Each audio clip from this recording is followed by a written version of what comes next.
La colère n'est pas positive et ça sert à rien. Et vous, qu'est-ce que vous en pensez? Moi, je trouve que c'est mauvais pour la santé.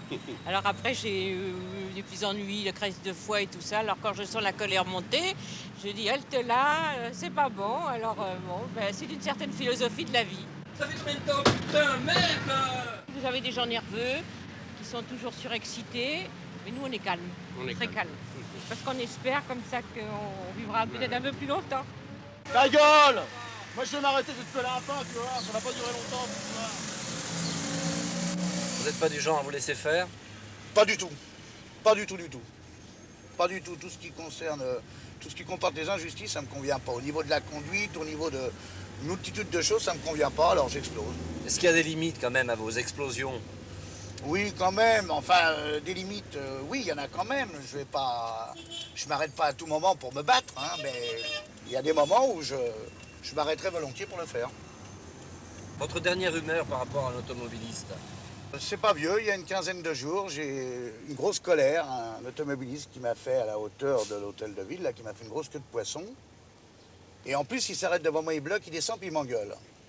Alors là, j'ai eu une colère, je suis descendu, j'ai dit, tu vas vite remonter dans ta voiture parce que sinon, tu vas manger de la bouillie pendant 15 jours avec une paille. Hein. Oui. Voilà, ça c'est une colère, mais je l'avais la colère. Dans la rue, par exemple, les embouteillages ou face aux administrations, vous ne croyez pas que c'est un petit peu salutaire quand même? Oui, alors là, évidemment, ça arrive tout le temps. On pique des petites colères, mais très, très, très mesurées. Parce qu'on a peur. On a peur.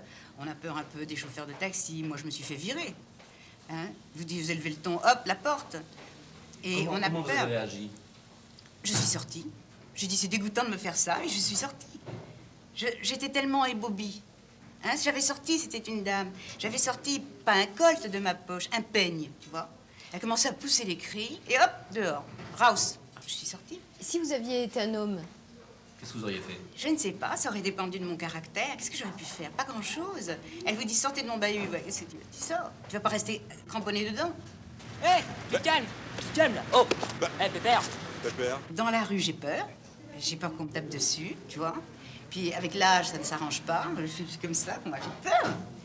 Et puis au boulot, alors là, jamais de toute ma vie. Je crois que je n'ai jamais... On me sort des choses énormes, géantes. À assommer un bœuf, je fais comme si je n'avais pas entendu, tu vois. Comme si le mec avait fait un vent.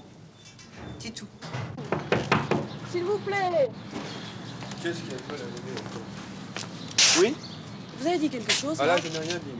Vous êtes sûr? Ouais, certain. Vous n'avez pas dit qu'est-ce qu'elle Non. veut la mémé? Sûr et Vous vous certain. foutez de ma gueule. Vous voyez, ça, dans la réalité, je ne l'ai pas fait. J'ai et pas pourquoi? pu. Pourquoi? Parce que au moment, il y a une espèce d'énervement qui monte dans des situations comme ça, et au moment où je dois faire quelque chose de physiquement violent, il y a quelque chose qui se bloque, et en général, j'y arrive pas. Quelles sont les situations qui vous font exploser? C'est variable, c'est des situations, mais c'est surtout des gens qui ont une espèce de mauvaise foi évidente et qui, en gros, se foutent de ma gueule, essaient de m'avoir, quoi. Dans Ça quel peut- lieu, par exemple? Ça peut être dans un garage, un garagiste qui essaie en gros, de m'entuber sous prétexte que je suis une femme et que j'y comprends rien. Ça peut être dans un magasin de vêtements, une fille qui essaie absolument de me vendre quelque chose qui, à l'évidence, me va pas. C'est n'importe quelle situation, c'est surtout la manière de quelqu'un de s'y prendre, c'est surtout ça. Je suis pas du tout d'accord. Alors vous allez reprendre ma voiture, vous allez me la réparer jusqu'à ce qu'elle marche. Écoutez, Vous êtes on vous d'accord? fera l'embrayage et là vous retrouverez votre voiture telle que vous l'avez Oui, et connue tout ce que vous m'avez lorsque, changé, et tout ce que vous lorsque m'avez vous la changé, réparez c'est- la première fois. Est-ce qu'on Mais vous vous a m'avez rien changé? réparé du tout puisqu'elle marche toujours pas. Ça m'est arrivé de taper sur des gens, par exemple, quelquefois dans ma vie. Une tante, une de mes tantes un jour qui m'avait beaucoup énervée, je vais sauter dessus. C'était un vrai plaisir. Un vrai plaisir.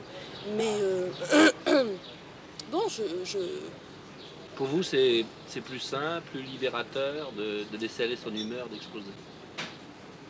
oui, c'est plus vrai, puis c'est plus drôle. C'est moins sérieux, je dirais. J'aime pas beaucoup me mettre en colère Et pourquoi? parce que je trouve que c'est un défaut de courtoisie. Mais vous pensez pas que ça peut faire du bien? Ah oui, moi ça me ferait du bien Et alors pourquoi vous hésitez? pour la personne qui est en face.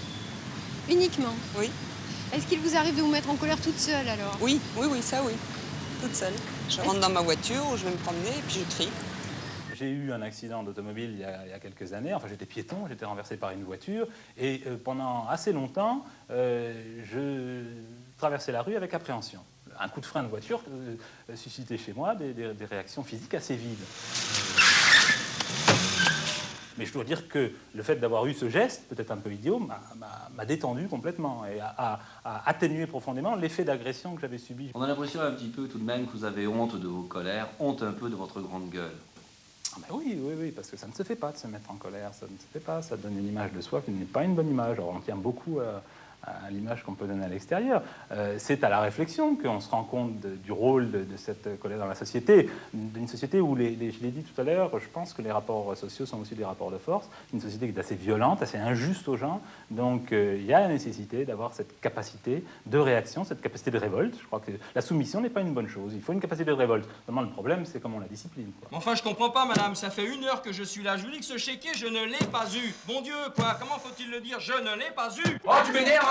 Tu commences à m'énerver. Chaque fois que